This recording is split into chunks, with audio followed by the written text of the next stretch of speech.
할렐루야. 사랑하는 서울반석교회 성도 여러분, 3월 8일 월요일 아까베 말씀을 우리가 함께 나눠보도록 하겠습니다. 오늘은 시편 58편을 함께 묵상하게 됩니다. 여러분에게 이렇게 질문을 시작할까 합니다. 여러분이 느끼는 세상, 어떤 세상입니까? 오늘 본문에 보면은 1절과 2절에 이렇게 이야기를 합니다. 통치자들아, 너희가 정의를 말해야 하거늘 어찌 잠잠하느냐? 인자들아, 너희가 올바르게 판결해야 하거늘 어찌 잠잠하느냐? 아직도 너희가 중심에 악을 행하며 땅에서 너희의 손으로 폭력을 달아주는도다. 그럽니다. 이 세상에는 폭력이 가득하고 정의가 없습니다. 가슴 아픈 현실입니다. 불합리한 일, 억울한 일, 눈물 나는 일을 당할 때 어디 하소연할 것도 없는 이것이 오늘날의 현실이 되었습니다. 참 마음 아픈 이야기입니다. 그렇다면 우리 예수 믿는 사람들은 이 현실을 어떻게 살아가야 할까? 이 부분을 함께 묵상하려고 합니다. 오늘 본문에서 놓치지 말아야 할 하나의 시선이 있습니다. 바로 11절입니다. 그때 사람의 말이 진실로 의인에게 가품이 있고 진실로 땅에서 심판하시는 하나님이 계시다 하리로다. 이것입니다. 좀 쉽게 이야기하면 이런 이야기입니다. 사람들이 하나님은 과연 계신가? 과연 계셔서 그 땅을 심판하실 것이냐? 과연 의인들, 하나님을 믿는다라고 하는 믿음을 가진 이들에 대한 그 믿음의 보상이 있을 것이냐에 대한 관심을 가지고 있다라는 겁니다. 지켜보고 있다라는 이야기입니다. 여러분은 억울한 일을 당할 때, 또 불합리한 일을 당할 때 어떻게 하십니까? 지금 그런 억울한 일을 당하고 있다면 여러분의 마음은 어떤 마음입니까? 우리는 불의한 일, 억울한 일 당할 때 너무 쉽게 분노합니다. 또 도를 넘는 그런 행위도 하게 됩니다. 그러나 그 일에 대해서 우리가 가만히 생각을 해볼 필요가 있습니다. 우리가 왜 분노하는지, 우리가 왜 원통해야 하는지 그 이유를 가만히 생각을 해보면은 대부분은 죄와 또 악에 대한 분노이기보다는 그 이전에 내가 당하는 고통이 너무 커서 분노하고 있다는 사실을 우리는 발견하게 됩니다. 하나님 말씀대로 살았고 양보했고 지면서 살아왔던 삶들이 보상이 없어서 하나님 이게 뭡니까? 라고 하는 분노로 표출된다라고 하는 것입니다. 어찌 보면 우리의 분노는 대부분 죄와 악에 대한 분노 이전에 내 편을 들지 아니하는 하나님의 그 일하시는 방법에 대한 분노인, 마음에 들지 않는다라고 하는 분노로 표출되고 있다는 것을 우리는 알 수가 있을 겁니다.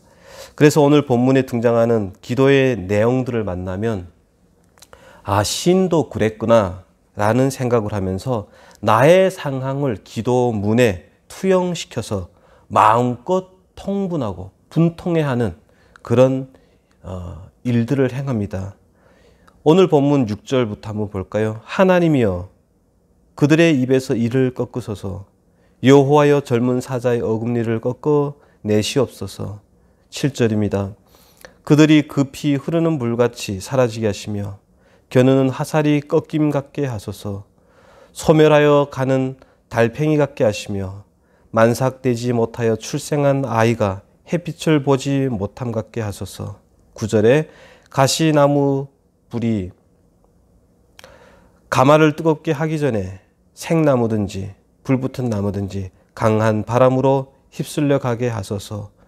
어떤 마음이 듭니까? 뭔가 속 시원함, 원통함이 풀리는, 그래서 나 같아도 그런 마음으로 기도할 것 같다라고 하는 마음의 공감을 하게 된다라는 것입니다. 그러나 오늘 본문에 등장하는, 아니 어쩌면 시편 전체에 등장하는 그 원통함을 담은 이들은 모두가 나의 상황을 기도문에 투영시켜서 복수해달라라고 하는 기도로 이해하시면 안 된다라는 생각이 듭니다. 성경이 이렇게 강렬한 단어들로 표현하고 있는 것은 인간이 얼마나 나약한 존재인지, 울 수밖에 없는 존재인지, 그리고 얼마나 쉽게 낙심하고 부르짖어야 존재인지를 말씀하기 위함이다라는 사실을 우리는 먼저 기억해야 됩니다. 3절 보시기 바랍니다. 3절에 보시면 악인은 못에서부터 멀어졌으며 남에서부터 곁길로 나아가 거짓을 말한도다. 그들의 독은 뱀의 독 같으며 그들의 길을 막은 기머거리 독사 같으니 술사에 흘리는 소리도 듣지 않고 능숙한 술객의 요술도 따르지 않은 독사로다. 시인이 이해하는 인간은 어떤 존재입니까? 세상이 아프고 좌절하고 또 공의와 정의가 없는 이유는 어떤 사회적인 질서나 또 제도적인 문제가 아니라는 겁니다. 인간이 죄성을 가지고 태어났기 때문에 그 결과로 만들어진다는 겁니다. 인간은 태어나면서부터 죄인이었습니다. 거짓된 환경과 가치관에서 살았고 그것밖에 할 줄 아는 게 없습니다. 당연히 결과는 악밖에 남지 않는다는 겁니다. 그들은 독사라고 합니다. 조련사가 조련할 수 없는 바싹 독이 올라있는 그런 독사다 이렇게 이야기합니다. 그런 그 독사에게 사자와 같은 힘까지 가졌으니 그 독과 그 힘 앞에서 연약한 의인들은, 말씀 따라 살려고 하는 의인들은 울 수밖에 없다라는 겁니다. 그래서 오늘 본문의 6절부터 9절까지는 이 원통함의 기도들이 얼마나 인간이 연약하고 울 수밖에 없는 존재인가라고 하는, 그래서 하나님께 호소하는 그런 기도의 내용들로 하나님 앞에 기억해달라고 부르짖고 있는 것입니다. 그렇다면 이런 현실 속에 살아가는 신자들은 어떻게 살아가야 할까요? 이것이 우리의 숙제인 것입니다. 결론부터 말씀드리면 11절, 그때 사람이 말이 진실로 의인에게 가품이 있고 진실로 땅에서 심판하는 하나님이 계신다 하리로다 이렇게 고백합니다. 세상 사람들은 과연 믿음의 열매가 있는가? 하나님은 계신가? 하나님은 심판하실까? 하나님을 믿는다고는 그 믿음에 어떤 보상이 있을까? 지켜볼 것입니다. 그럴 때 우리는 하나님은 살아계십니다. 하나님은 의인의 그 행위에, 소원에 갚아주시는 분입니다. 이런 믿음으로 우리는 나아가야 된다는 것입니다. 어떻게 해요? 하나님을 신뢰하는 것으로 삶의 자리에서 이탈하지 않는 것, 살아내는 것, 그것이 바로 하나님의 백성의 삶이다라는 것입니다. 한 가지 예를 들어보겠습니다. 우리가 악한 일, 부당한 일, 억울한 일, 통분할 일을 당하면 내 마음에 그 당한 억울함 때문에 그것이 사건이든지 사람이든지 간에 오래도록 내 마음에 품고 살아갑니다. 이것을 우리는 마음의 감옥을 만든다 이렇게 표현을 합니다. 그런데 문제는 이렇게 마음의 감옥을 만들어버리면 그것에 얽매여 살기 시작한다는 것입니다. 그렇게 되면 나타나는 현상들이 있죠. 처음에는 그 악한 일을 보고 거룩한 분노를 느꼈을지라도 그 악한 일 때문에 우리는 연약한 인생이기 때문에 잘못된 반응을 하며 살아간다는 것입니다. 상대방이 얼마나 나쁜 사람인지를 증명하기 위해서 모든 수단 방법 가리지 아니하고 어찌 보면은 나도 나쁜 사람이 되어도 좋다라고 하는 심정을 가지고 그 사람의 나쁜 것을 들춰내기 위해서 골몰하고 있다라고 하는 사실을 우리는 놓쳐서는 안 됩니다. 속된 말로 이런 말 하죠. 도시락 싸들고 내가 물귀신이 되어서라도 너 하나 잡아낸다. 이런 심정으로 복수하고 싶은 마음이 늘 우리는 살게 된다는 겁니다. 그렇게 살아가다 보면은 우리에게 가장 큰 손해는 뭐냐면요. 나 스스로가 너무나도 강팍해지고 신자로서 있어야 될 자리를 스스로 떠나버리게 된다는 겁니다. 하나님의 백성으로서 살아야 될 의무와 역할들을 놓아버리고 성도의 그 노릇들을 제대로 해내지 못하는 그런 사람으로 살게 된다는 것입니다. 그래서 우리는 그렇게 살면 안 됩니다.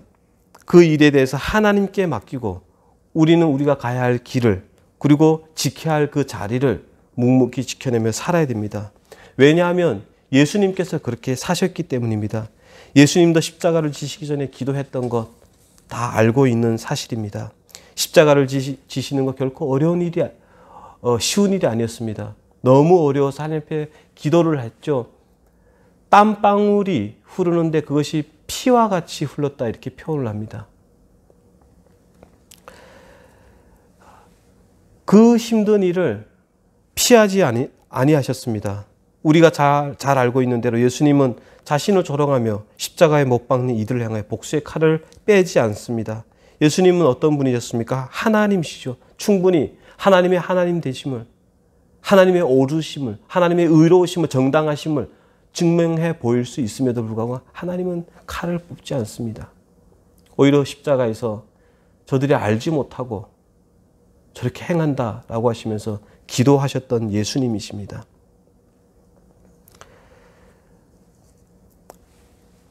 왜 예수님은 그렇게 말씀 한마디 안 하시고 보복 복수 이런 것 하지 아니하시고 십자가를 지었을까요?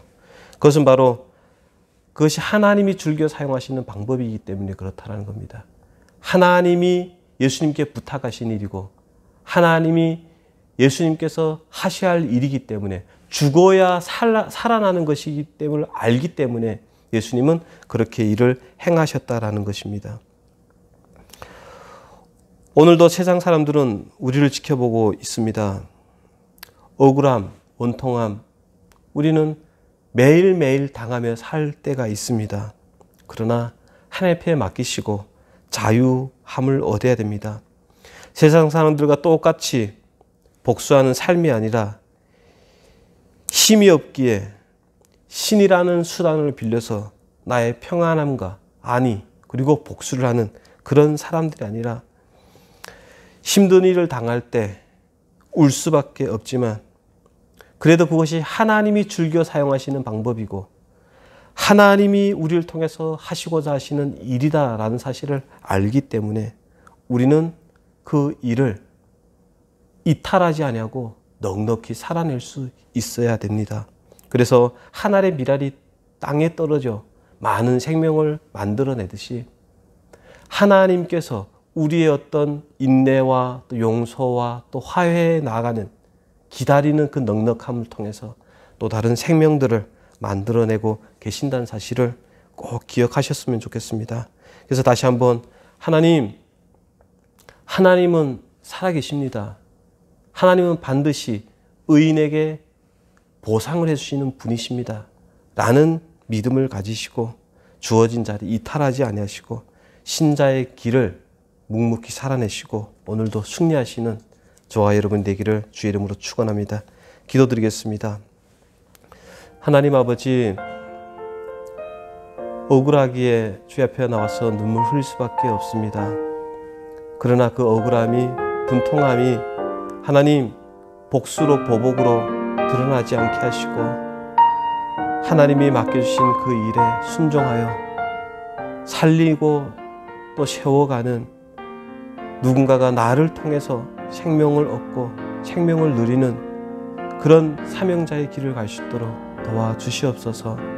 하나님은 살아계시고 반드시 그 믿음의 보상을 의인의 행위에 보상을 해주시는 하나님이신 줄 믿기에 오늘도 하루를 넉넉히 살아내며 승리하게 하시고 주어진 삶의 자리, 환경 이탈하지 아니하고 마음의 감옥을 만들지 아니하고 하나님 용서하며 이해하며 승리하며 살아갈 수 있도록 도와주시옵소서.